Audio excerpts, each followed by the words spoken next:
Welcome back to the Estate of Minds. I'm excited to be in the presence of probably one of the best agents going around. And today, he's someone who built a strong reputation for sharp thinking, strong results, and not being afraid of what he thinks. He's one of the most respected agents in the business. He's won countless awards and accolades, but I don't want to embarrass him because I know he's just not that type of guy. But Alex Jordan, welcome to the Validum's podcast, Estate of Minds. Pleasure, mate. Thank you for having me. Now, I know you're passionate not just about the industry and real estate, but education. We've spoken over the years about, what it takes to get into the industry, and there's been a little bit of an education focus there. But I'd like to start today by talking about the agent behind the brand a little bit. Alex, every agent has a story, as you'd be aware, before the suits and the soul stickers. What pulled you into real estate really in the first place, do you think? Well, thanks, Victor. Thanks for the introduction and your kind comments. I started in this industry in 1999. I was not intending to become a real estate agent at that point. If you asked me during my high school years, I had lots of different ambitions, neither of which worked out for me. So through a series of failures, I didn't know what else to do. I came out of grade 12 with a very poor score, which was back then the OP score, probably same as when you were around, those sort of days. It really gave me very few options to sort of pursue, because at that point I was doing part-time music, part-time high school. I had a scholarship to study jazz piano at the conservatorium. So in grades 11 and 12, I thought I'm going to be a musician as a career. I don't need school, so let me just focus on music. Failed at school and didn't do well at music either. So then I was like, what else am I going to do? I've got to somehow make a living. And there were very few options with the lack of, I guess, success that I had during my school years and lack of time and effort that I put in. I thought, well, let me get into a sales industry. They're pretty easy to get into. You don't need much sort of qualification. Real estate was an ambition, but I didn't really know how to start. So I went into a car dealership, started that in Acacia Ridge on the Magic Mile, Beaudesert Road, secondhand cars. And after a little while, the guy that I was working for, didn't take long, he wasn't working out for him. So he came and tapped me on the shoulder and said, look, you're free to go. I was like, thank you, but what am I going to do now? And I had seen some ads back then it was the Courier Mail classified ads where an agency in Toowong was advertising a position for sales. And I made 6 or 7 or 8 attempts to make contact with the principal, sent him emails, left voice messages, no response. So it was lots of effort without a reply. And then I sent a cheeky text message, which he had, I think, seen all my messages and thought, okay, well, you're not experienced. You've got no sort of track record, but you're persistent. Right, yeah. I'll give you that and come and talk to me. So at that point, I didn't own a car. This is back in 1999. Didn't own a suit. So I had to put a dorky costume together, and I did so. It didn't look good at all. Had to borrow my dad's Mitsubishi Express van, get the Refidex out, or UBD. Back in those days. Got there and was fortunate to get the job as an assistant. It was a hybrid role. They couldn't give me a sales role. Right. I didn't have the experience. So they said, look, you'll be the office assistant, which involved putting up signboards for rentals, taking down signboards for sales and rentals. Yep. We used to take our own photos back then. So I'd take the camera, do the photography for rentals and sales, and then come back with the SD card and the admin would load it. And so it was just whatever you were told to do, you would do. Yeah. And then about 8-10 months in, they said, you're welcome to start sales. And I was very young. I was 18 at that point, 18 years old. I looked younger than I was and didn't have any experience, but I had a lot of drive. I was highly motivated and willing to do whatever it took. Mm-hmm. And that sort of start was, I guess, how my career kicked off. Right. And that first year, I made calls probably 6 hours a day. Wow. So they'd give me a big list and it was all paper-based back then. I'd have an open house attendee list, which was about this high, hundreds of names from years ago. Some of these open houses were from 3-4 years back, but no one had called them. So I went through each individual person, trying to clean up the database, find out, are they still looking, which many of them had bought and now they're looking to sell or they're looking to buy something else. But it was a good way of building relationships and filtering that list to genuine buyers, which helped me get a lot of sales in my first year. So all I was doing is buyer servicing. Mm-hmm. I didn't have listings. It was tough to get a listing without any sort of track record. Yeah. So I was introducing these people that I called through the open list, connected with them, shorted the list to more genuine prospects, and then I would keep in touch with them, introduce them to other agents' listings, internally within my own agency, but also externally. If it was listed with another brand, I'd call that agent. There was not many conjunctions back then. When I first started in Toowong, you'd sell a unit, a 2-bedroom unit for $80,000-$90,000, sub $100K. So the commissions, when you look at how much you get, 2.5% back then, it was not a huge sum on those dollar amounts. All relative, though. All relative, yeah. And that sort of started me off in the industry, which gave me a good, I guess, a starting process of making a lot of calls, connecting with people, building relationships. So, and that's probably low-hanging fruit in our industry, is the lack of buyer servicing at the moment. That's a real opportunity for our industry. You've got to really establish the importance of a database first and foremost, i.e. whether it be the agency database or the white pages or whatever you were delivered, right? But you also got to practice that and hone in, you craft it a little bit more. Do you think that was a good setting point for you? Definitely, yeah. I guess you learn through experience. Yeah, absolutely. And even as a junior starting agent, I was learning from the people I was speaking with. They were telling me, I don't like that one because it faces south to the back. And I was like, oh, okay, what does that mean? Let me find out about that. So I was very inexperienced, but those conversations, and I was having hours of them every day, were giving me insights about what buyers are wanting, what they don't want, what's in demand. And that gave me a good backbone in how to deal with people. Every successful agent has a moment where they almost walked away. Now, you said you started from a very young age. Did that ever happen to you during your career? Oh, yeah. It happened to me. It was a genuine intent to leave this industry in 2011. So I was 12 years into my career and 12 years of, I'd say, a fairly ordinary business. I was fine. I was surviving. I was probably earning more than the average wage in the country, but not a great deal. In that first 12 years, I never wrote more than 400,000 GCI. My best year was 380. Wow. And that's 12 years of failure, you could call it. Yeah. And maybe that's an exaggeration, failure, but certainly no great success. Learning. Yeah. But it got to a point where in 11, I was in a bad place mentally, psychologically, physically, and financially. The floods hit in Brisbane, and that was January 11.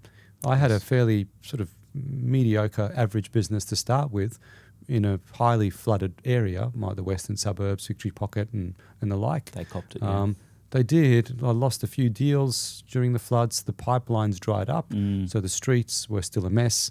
Owners were getting their houses fixed, so I didn't have much to come onto market. I was already struggling financially at that point, and when the floods hit, it sort of amplified my situation to a point where I had no money in the bank, couldn't afford the rent, I couldn't afford car repayments, and I got a bad health diagnosis in that year where I was told that I won't drive a car or tie my shoelace in 10 years' time. So I was like, okay, this is a spinal issue that I've got, and I've got another autoimmune condition called Crohn's that people might be more familiar with, bowel condition. And at that point I thought, okay, you've tried for 12 years, you haven't succeeded, you can't even afford to pay your rent or your car repayments, you're not capable, you're not worthy, go find another job that gives you a 80 grand base salary with some upside.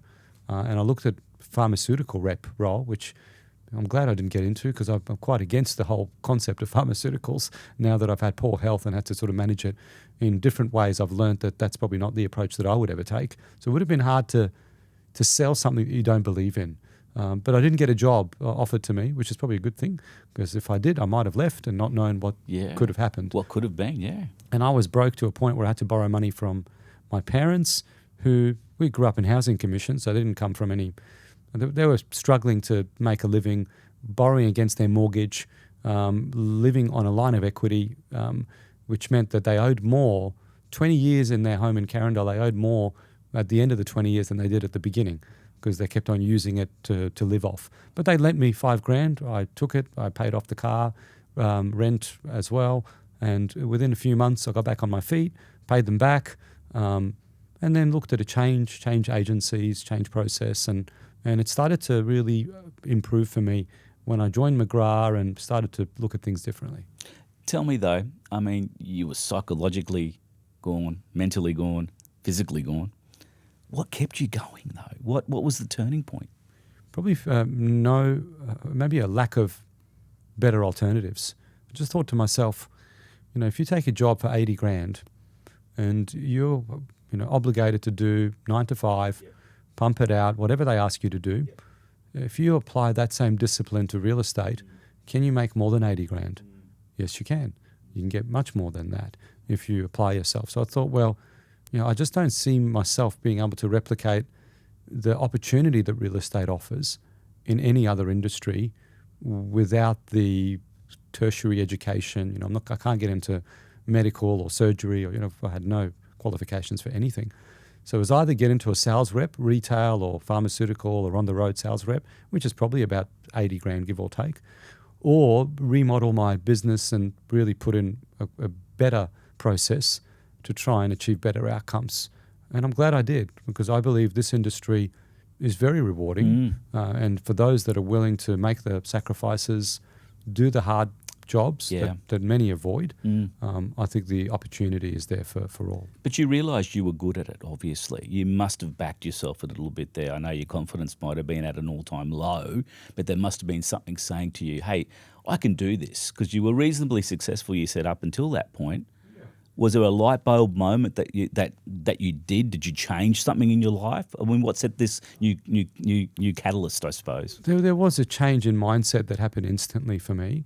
When I was told that I had 10 years to work and I couldn't drive a car or tie my shoelace, that was one of the first times that time became a very precious commodity in my life.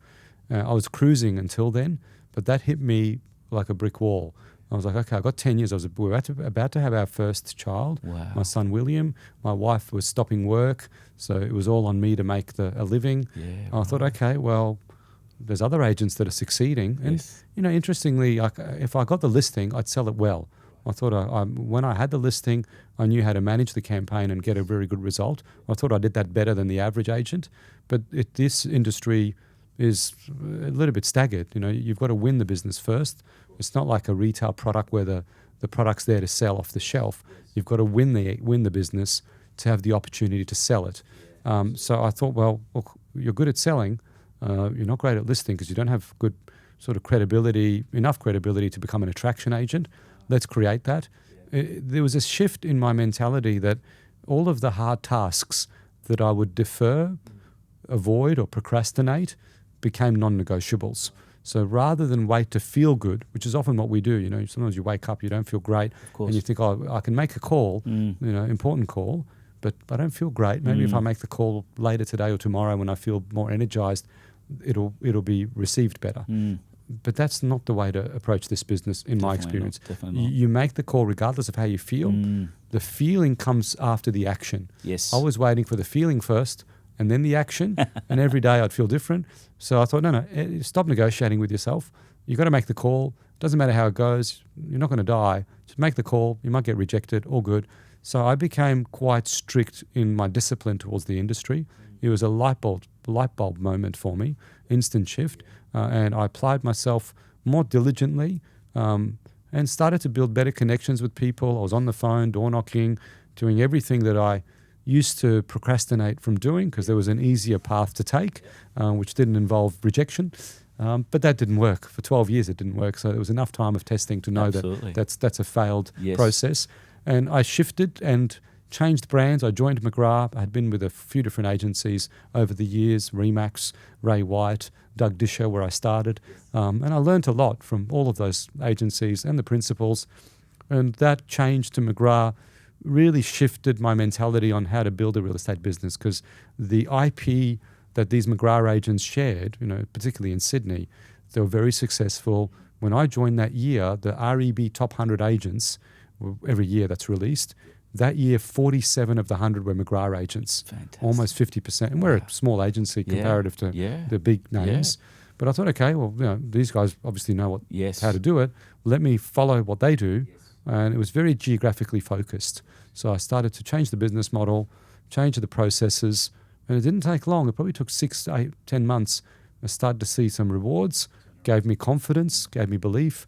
I then layered that, amplified that, and the growth trajectory continued. Because you are very loyal to the brand, and congratulations on the new merger there. Oh, thank you, mate. And it sounds like you guys are going to be an absolute powerhouse now with what you can bring to the Brisbane market, to the Queensland market, and I think that's a fantastic strategic move. Was it about that, or was it just finding like-minded people within McGrath to work with? It was a bit of both, Victor. It was making sure that we partner with the right people. I think that was probably more important for me, because if the right people weren't there, opportunistically I wouldn't have taken advantage with the wrong people. It also made sense as a business, because I think McGrath is strong in Sydney.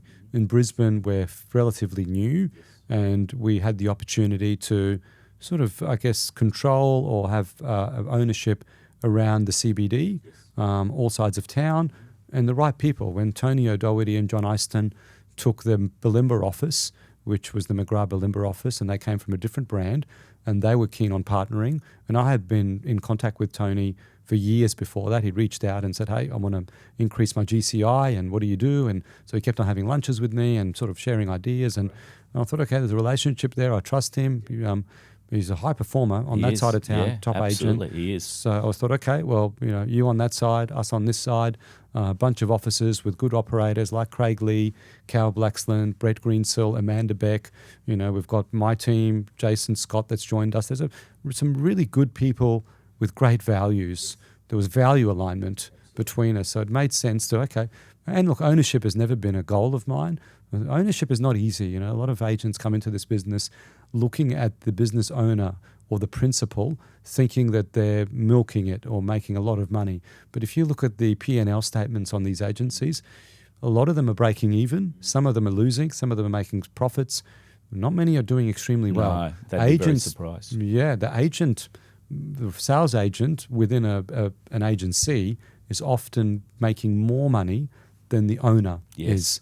Yes. And that's a function of a change in the real estate industry. When I first started, you were getting 30, 40% split commission. That's right. If you're getting 50, you're doing well.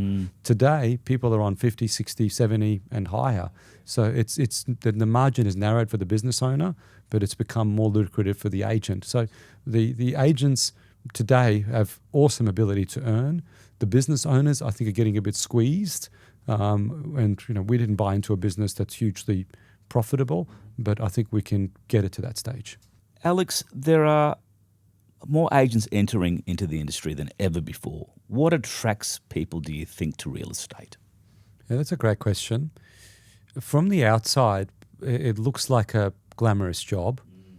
When you look at the social media content of some of the agents, driving nice cars and going and looking at beautiful homes and out for a holiday here and a lunch here.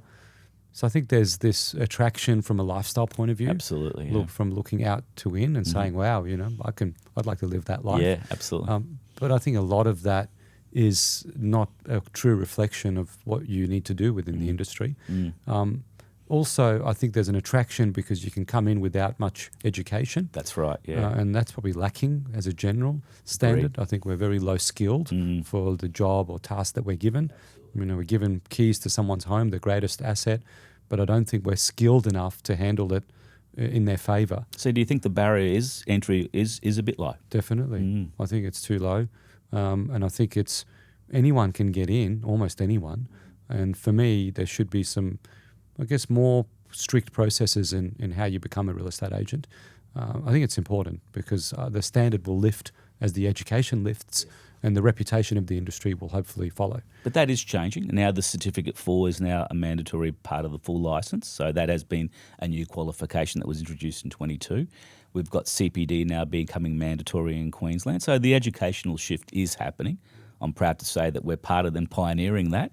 And also within the course, as this stuff that we're doing with you today is going to be part of our curriculum as such, because we want to get your story. We want to hear from successful people doing great things in the industry. I think our students are motivated by that. But do you think, further to what we were talking about, are there too many agents now? I don't know if there's too many agents. Like if you ask different agents, you'll get a different response depending on how dominant they are. Agents that have really strong market share probably don't feel like there's huge competition to worry about. Yes. But if you're an agent that's struggling for listings, you probably have a different opinion to say, yeah, there are too many, it's too competitive. The other attraction to get into this industry is there's no limit to your success. You could earn 200 a year, 2 million a year, 10 million a year. Yes. And that's not exaggeration, that's realistic. That is. And there's not many industries that you can walk into. No way. I don't know any business actually that you can walk into. You name one.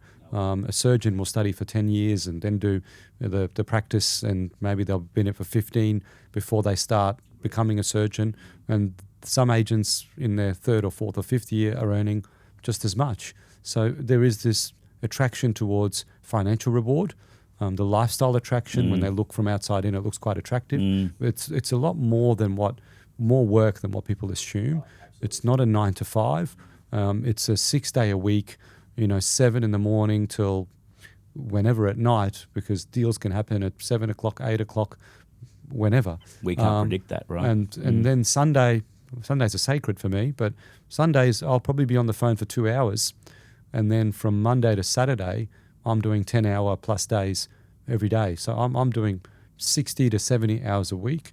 I could get a job and do 38 hours and have more life balance, but you don't really have the upside benefit of what you can earn.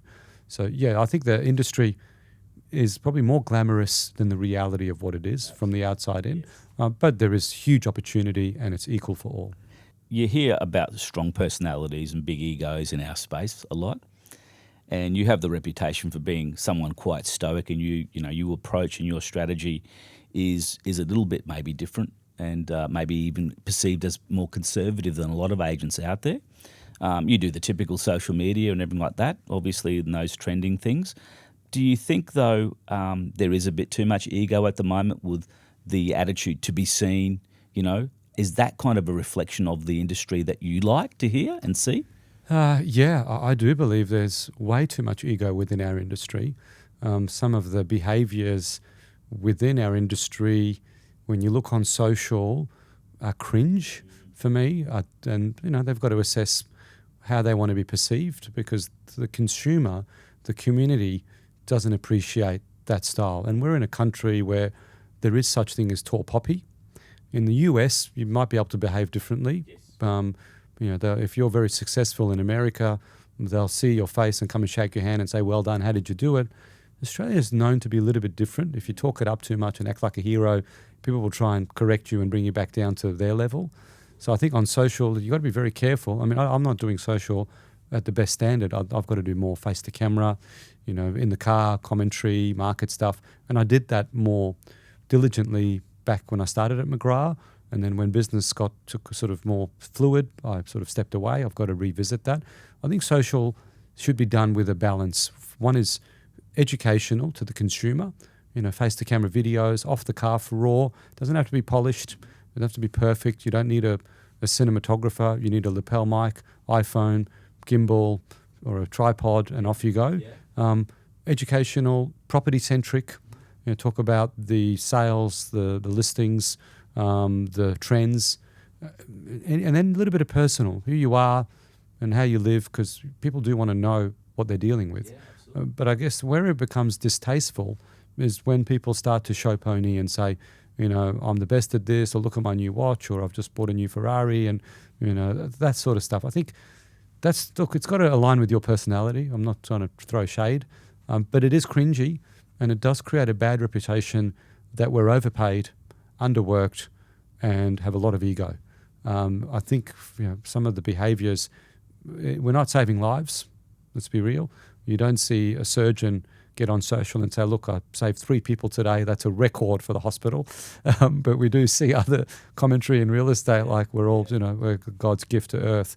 That there's definitely an element of that hopefully, and it's also sometimes misinterpreted, because from a new beginner, a new starter, if they're looking at some of these socially sort of prominent, dominant agents, and they think, okay, that's the way to do it, you sort of follow what you feel is successful. But you can do it many different ways. Absolutely. And reach a similar outcome. Yeah. I am more conservative in my approach, definitely. I don't think that pushy style of fast talk and high pressure is effective. I think you turn people off when you do that. For me, you've got to connect with them. And you've got to almost look at them as your relative and say, look, if this was my brother or my father or my daughter or my sister or whatever, mother, what would I do to help them? And if you can make that decision from that perspective, and it's a selfless decision, it's not just sell, sell, sell, or list, list, list, you might give more authentic advice. Fascinating for me, they did a test on frequency. And I'm a big believer that the energy that you hold goes well beyond your body. They reckon it's 3 to 6 meters. You can sense fear, you can sense excitement, joy, sadness. That's why when you walk into a room and everyone's silent, sometimes you can feel the energy in the room. They did a test at a well-known university in the US to see what is the highest frequency of humans. What's the most effective? They thought it's love. They thought it's gratitude, which made sense. So they did the test, and love and gratitude had pretty high spikes. But then the low spikes, the ones that went really low frequency, were shame and guilt. And those low spikes were lower than the spikes of love and gratitude that were high. So they were like, well, hang on a sec. There were these random spikes, and they didn't know what they were. They were just, and they were like, what's this mean? It wasn't love. It wasn't gratitude. They looked at it. It was authenticity. So authenticity is the highest frequency that's been measured and tested. And that's probably one thing that if I could convey, Yes. be real, be Yes. genuine, be Yeah. authentic. Yes. Because sometimes we're taught to play a game, tell this person this, tell that person that, and somehow magically it'll all come together. It's coached and trained within the industry It to is. play that game. That double agent kind of strategy. Yeah, but I find that authenticity and genuineness, you got to be strategic. Sure. Don't get me wrong. You can't be a fool. But I find that if you can be authentic and connect with people, you'll start to build a much better reputation. Once you strip away that glossy social media and that marketing, I suppose that's the brutal truth, And I think that some people forget about that we're in the game of building relationships, building trust. And I think that sometimes gets a bit misconstrued, doesn't it, in today's society, particularly with the social media that's out there now. Yeah. There should be so much more psychology in real estate that we should be teaching more about. Definitely. That we're kind of missing sometimes, I think. And it's an energy thing too. Yeah. I find that, your energy is contagious. If you walk into a listing presentation and you're angry and upset, and you're going to come across very differently to someone that comes in with motivation, joy, and happiness. And people want to deal with happy people. Absolutely. They gravitate towards Love them. that. Love that. Okay, so the next one is a bit more truth about success and what the industry kind of resonates a little bit. So I'll start off with this question. So now, Alex, everyone loves success stories, but very few people talk about the cost. We mentioned work-life balance, and you could have been in that 80K a year job and working 38 hours a week, but you chose a different path. Have you sacrificed, do you think, family time, mental resilience, unhealthy relationships with your phone maybe as a result of where you are today? There's no doubt. There's an element of sacrifice in order to be successful in anything that you do, and real estate's no different. Looking back, yes, I've missed out on kids' sports. I didn't watch a single netball game of my daughter's because it was all on Saturdays, and she was the goal shooter and dominated all of the scoring. So I'd get videos and photos, and there was a lot of inner guilt, like, oh, geez, I can't turn up to it. And I try and make up for that on Sundays or evenings and that I can attend. But there is an element of sacrifice. You've got to give up your Saturdays. Doesn't matter how successful or unsuccessful you are, Saturday's game day. Either you're running opens or attending them or talking to people. So yes, there is sacrifice, but it comes with great upside financially. You've got to make a decision that what's best for your family and your future. What life do you want to design? If I had my time again, would I do it differently? Probably. When you look back in hindsight, I could have created better balance. I just went hard at work because I had sort of struggled to succeed for so long. I thought, this is my chance now. I've got to smash it. But in hindsight, you could do it with better balance. It's not an industry that you can go home or drive home, I should say, at 5 o'clock and think that that's it. If you want that life, you can have that life. Yes, sure. But you've got to be willing to accept you're not going to get to any sort of great success. So there is a sacrifice element, but I think it comes with a lot of positive outcomes. My children are at a great school. I grew up in Housing Commission, went to public school. I went to 9 different schools from grade 1 to 12. We were moving around like gypsies from Sydney to Gold Coast to Brisbane. So to give my children a safe, consistent environment, I couldn't do it with, on an 80K salary, because the school fees, as you know, add up. So with the sacrifice comes a lot of good things, but I think the number one thing that you miss sometimes is the most precious gift you can give someone is time. And if you give them all the nice things in school and clothes and whatever they need, they're important. They're fundamental needs to a degree. But, if you don't have a good relationship with them, then for me, that's a problem. So time is precious, isn't it? And the richest person in the world can't buy time. anymore. You can pretty much buy any commodity, but time is it's the clock is ticking. Every day is one less day on this earth. And there's a little chart that they did of, between the ages of 0 and 18, you see your kids, like it's 90% of their life you've experienced. Once they go above 18, you only see 10%. So this is the important part. But definition of success is also very interesting, because for me, I've been asked that question before. My definition of success is living in peace and having great relationships with the people around me, including my wife, my children, my colleagues, my clients. If you said to me, Alex, I'll give you every material asset, object that you wish for, I'll give you all the money you want in the bank, but with that, I'm going to strip away the relationship you have with your wife, with your children, with your peers, colleagues, clients. How would I feel? I'd feel like a failure. Because it doesn't matter what you have. If you don't have people around you, a community of support, connections, relationships, if you've got broken relationships with your family, I think it's hard to call yourself successful. It doesn't matter how much money you earn. So you could take everything away from me, but leave great relationships and I don't feel like a failure. Isn't that your why then? Yeah, it is your why. That's the why. It right is your there, why. Right? It is your That's why. your motivation. They're the keys to those successes. Someone said to me, how when you're on your deathbed, do you think you're going to ask yourself how many properties you own and how many students you taught or whatever? You're not going to probably think and reflect on those kinds of things, are you? No, at that point, you'd want every minute that you can with your family. Absolutely. But that's the point that the penny drops. Like, oh shit, like this is, maybe I should have thought of this earlier. There's a real good way of assessing that is, look at yourself now and then go and pretend visually that you're interviewing yourself at the age of 80 or 85. What advice would that 85-year-old give to your today What person? a great analogy, yeah. It makes you think twice about time and where you dedicate it. So I try and take more frequent breaks. I've only been on one overseas holiday in 20 years to Queenstown, didn't go far. But I try and take a few days off here and there, and I'm becoming better at disconnecting. But I think you've got to have some balance in life. You've got to look after your health, because if you don't have good health, or at least manage your health, you're going to struggle to succeed in anything. Absolutely, yeah. Family, I don't think you can forego that, because you'll have great regret.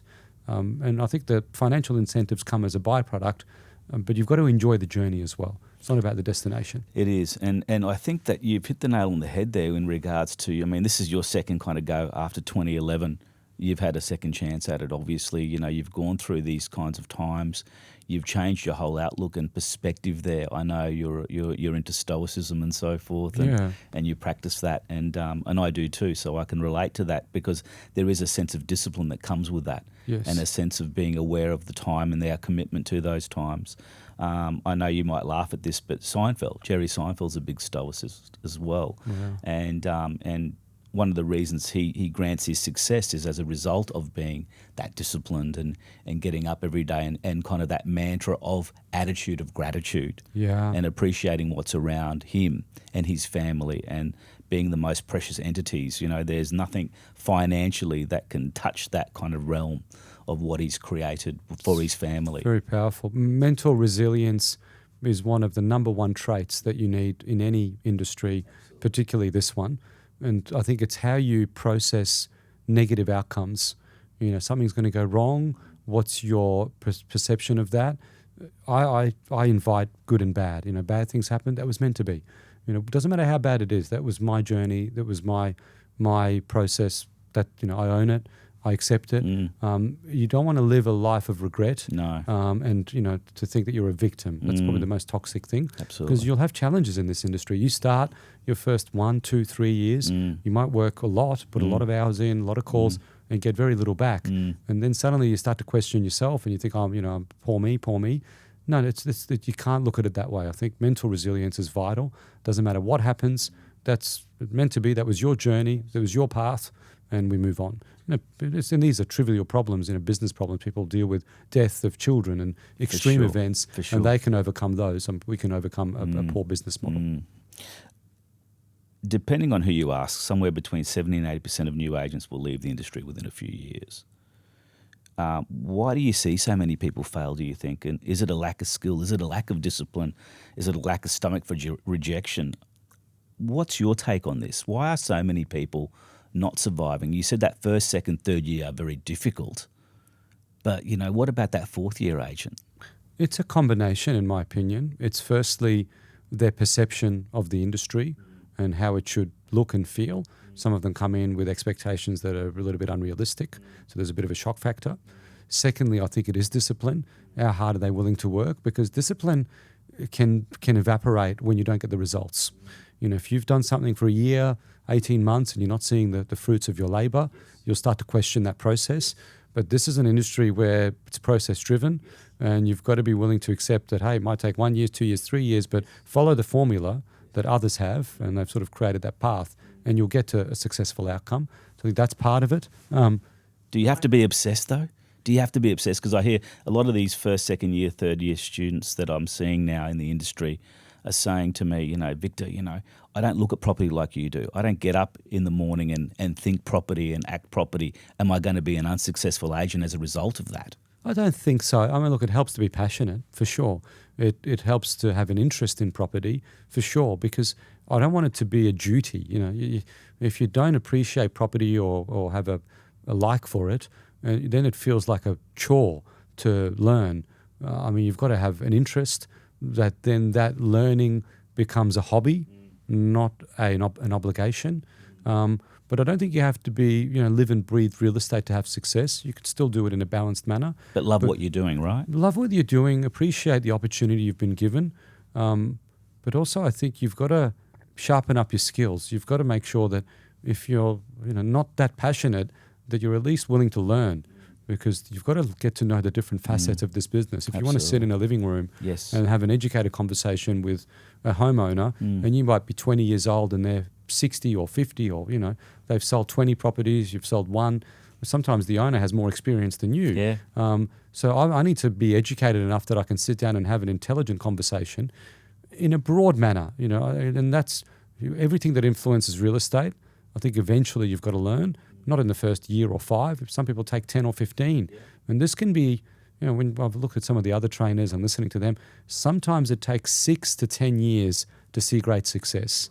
So as long as they're disciplined, patient, willing to accept rejection, laser focused on the outcome, willing to take the journey on regardless of the difficulties, continue to stick to the process, I think eventually they start to see the benefits. But it's hard to stay on task, and you do need a bit of support. And sometimes this industry lacks that, where you're given a desk, here's the computer, off you go, sell, list. It's not easy, No. So sometimes you join a team structure, fast track your career. But I think it's a beautiful opportunity for everyone. So if a young person approached you today and said, I want to become a real estate agent, Alex, what advice would you give them? I'd say it's a great decision. I'd explain to them that it might take you a few years of lots of effort. The way I visualize it is you're pedaling up a hill, not much benefit. You're pedaling, not going very far, feels very tiring, exhausting. But there is a pivotal moment. There's a moment where you go over the crest and then you let the wheels or the pedals go. You're cruising down, wind's in your face, feels good. Yeah. That's the momentum agent. That's the attraction model. So as long as they're willing to do the ride up the hill, whether it takes them 1, 2, 3 years or more, everyone's different, eventually they'll all overcome and get to an attraction model where the business starts to come in. But my advice would be, join a team would be my first advice, because today's world of real estate is different to when I started. When I started, your track record was invisible. There was no realestate.com, there was no domain, there was no digital. No. It was courier mail classified ads, window cards on the shop front. And the person that's selling their home, beyond signboards and letterbox drops, they didn't really know who's who. You couldn't go on realestate.com and see how many someone sold and what average price and how long it takes them. So back then it was easier to get into the industry and have some level of success. Today, as a new agent, because of a lack of track record and credibility, it's very visible to the consumer. So to start on your own and be up against an agent that's been doing it for 5, 10, 20 years is a battle. I'd rather be in a team model. If I was starting, I'd say, put me in a high-performing team if I can get into one. Teach me the ropes, expose me to the community. I'll join at the opens, listing presentations, listen in on conversations with buyers, get my name out there, tagged in with the team. So I'm starting to get a bit of profile and credibility within the community. And then I build my own relationships under that model. But I think you can fast-track your career by 3 to 5 years by joining a successful and high-performing team. Sounds like you're retrospecting here what you would have done. Yeah, I would have done in hindsight, I would have done. Yeah. But I was a standalone from day one, and I built a team after 12, 13 years. Should have done it sooner. You've got to invest in this business too. This is a business that, whilst you're working within a certain brand, it is your own business. You choose what you do to a degree. And for me, you've got to invest in your business to get a return on it. Absolutely. So that's important. It is very important. Here's a question many agents probably won't answer publicly, but I hope you can. What is the biggest lie the industry tells new agents, and what is the hardest truth that they eventually need to discover, do you think? The biggest lie that the industry tells new agents, probably the income potential. If you can make this and that, and some of the ads even read, you want to earn $500,000 a year, and so they do sort of lure you in with this. They spruik that, don't they? They do, and they do. So I think that's, whether it's a lie or an exaggeration, I don't think it's completely accurate. That's one. The other, I think, there's a few layered ones for me. The other is process driven. That you, in order to have success, you can't give an honest appraisal. You have to give an inflated one. And if you're running a campaign without a price, then you've got to lowball the buyer to drag them into the deal.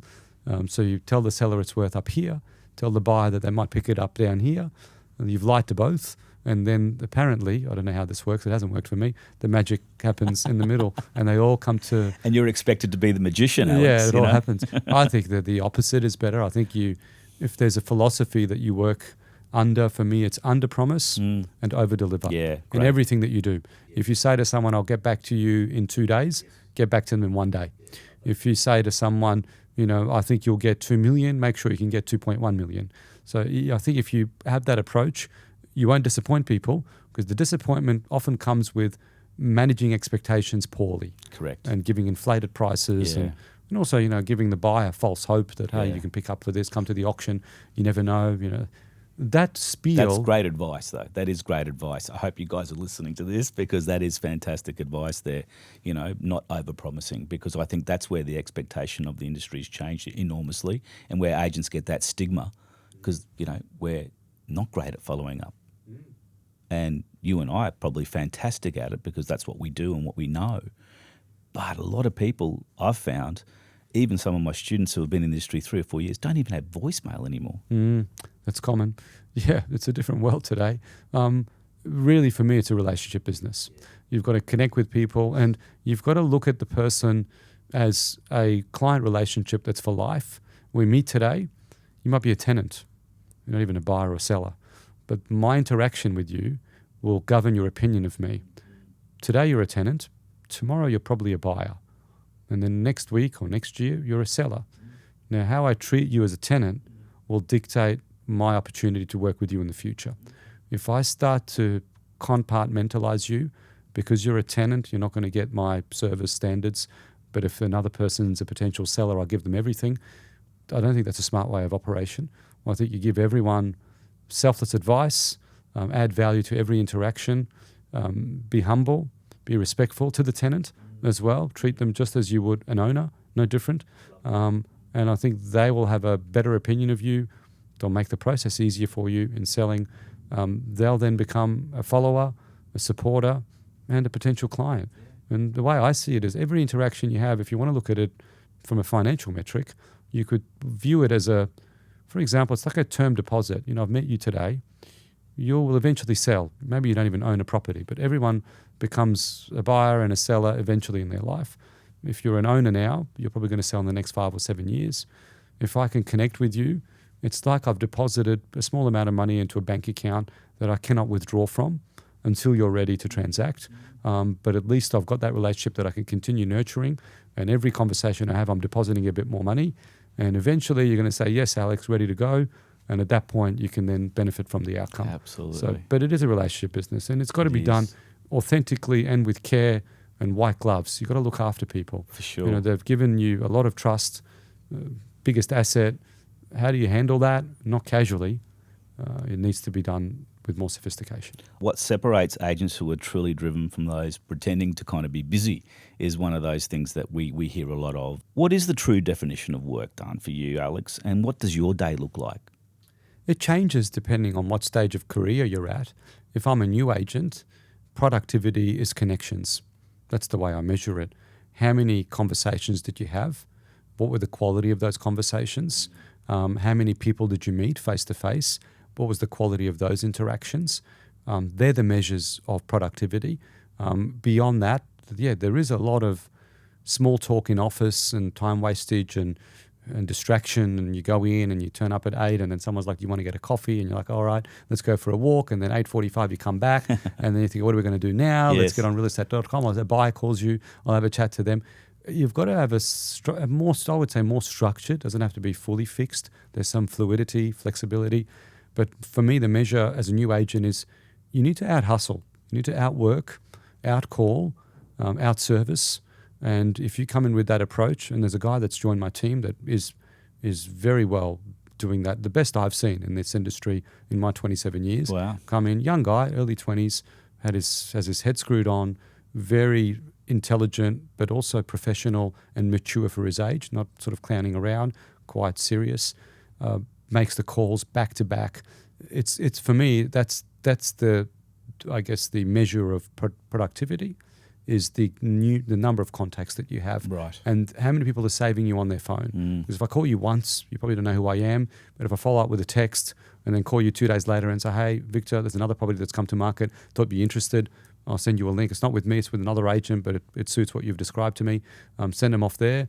Just service them, because if you've got nothing to sell them yourself, some people get really reserved about doing that. They're like, oh, it's the other agents listening. Why would I help them? Yes. Well, hang on a sec. Yeah. Well, you look at it from your own perspective. Yeah. That the buyer's going to buy. Yes. They're not buying off you because you got nothing. Either you can connect them to the listing Yes. and build a relationship with that person. Yeah. You won't get the sale because the agent might not conjunct with you. Buyer goes direct and buys it. But let me tell you, that buyer will eventually sell.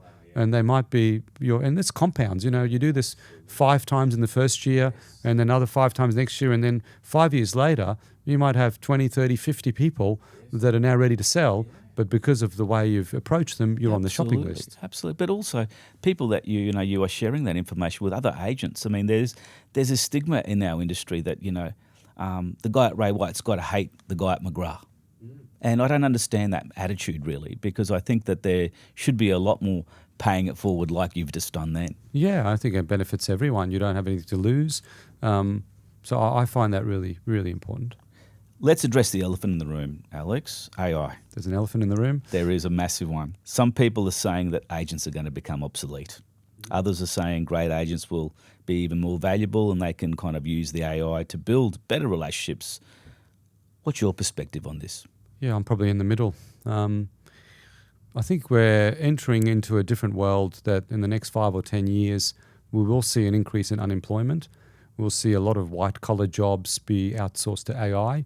I think there's a risk to even commercial values, commercial real estate, because if the workforce isn't in these commercial spaces, then the business owner doesn't need the space, the rent comes down, the cap rates come down, the values come down. So I think there's a bit of recalibration there. I do think AI will do the agent's job pretty well eventually. Maybe it's not today, maybe it's in a year or 2 or 3. And then if you look further ahead, I think the AI robots, which Elon Musk and others are sort of producing at scale, will be physically able to do our job. Robotic car drives the robot to the property, robot gets out, turns the lights on, has a good chat to the owner. I think eventually, maybe it's 5 years, maybe it's longer. Eventually, I think we are at risk in this industry. Yeah. But, how do we navigate that? I think we've got to utilize AI as much as we can to a degree. Are you using it in your business right now? I'd say selectively, not hugely. I use it, yes, but no, it's not the main process for me yet. I probably haven't learnt to use it. I've still got my admin staff that I'm paying wages to, and I like them. I'm not ready to outsource it to an AI bot. But there's another benefit that could come from this, because if in 5 or 10 years the consumer is dealing with half AI robots or a human, what would I rather deal with? Right now, I'd rather deal with a human. Maybe in 10 years, the AI is that sophisticated, AGI, artificial general intelligence, or artificial superintelligence, ASI, that you don't need the human. But I think the human interaction becomes more in demand as there's less of it available, where the person says, no, on the phone, are you an AI? I don't want to speak to AI. Put me through to a human. Right. Look, it's a tough one. I'm yet to make a decision on that, but I do think there's going to be disruption. I can hear you though in what you're saying though. You are looking at it though from afar. You kind of are studying it to some degree. Yeah. So I think you're well and truly aware of it. Oh yeah. But does it have a place in real estate? Yeah, I do think it does. I mean, there was a Spanish AI bot that was doing, I think he did 1,000 sales in a year or something, and he was having 20,000 conversations at the same time. So you just think about the... I know, I did read the same thing, like, yes. Boom, like, holy dooly, how do you compete with that? No, you can't. You can't. AI, I mean, one thing in real estate that's an important skill or sort of, I guess, element to portray is empathy. I mean, does AI have empathy? They can program to be empathetic, but it's not the hand-on heart empathy that a human can have. No. The thing that AI is going to really lack, that I believe is a phenomenon that people are underestimating, is energy and frequency. Yes. What frequency you give out. And I believe that you attract the same energy that you put out, meaning that if you're angry on the road, someone cuts you off and you give them a finger and beep at them, you're in that state. Yes. More of that will come to you because you attract like for like energy. You'll then go to Coles, and then suddenly you go up to the counter and someone pushes in front of you with a trolley with 50 items in there, and you've got 2 things in your hand, and you think, oh, bloody hell, this person came in front of me. You just attract more and more of that. So You do. AI, I think, will lack that frequency, I believe. It's tough. I think we're going to see a changed world by 2030. Yes. I think we're going to see a very changed world. White collar specifically, I think that some of the safer industries might be blue collar electricians and plumbers for now, but eventually the robot will be able to do their job even better with precision. Surgeons, I mean, the surgery, it's already happening, but there's a human that runs they're at the top of the AI. Absolutely, yeah. But they'll need less assistance. The other 3 or 4 people, scissors, this, that. No, the AI will do it all. Unemployment will increase, I believe. Quick fire round for you, just to break it up a little bit. Are you an auction or private treaty person? I am private treaty. And what do you think is one of the best negotiation tactics you use?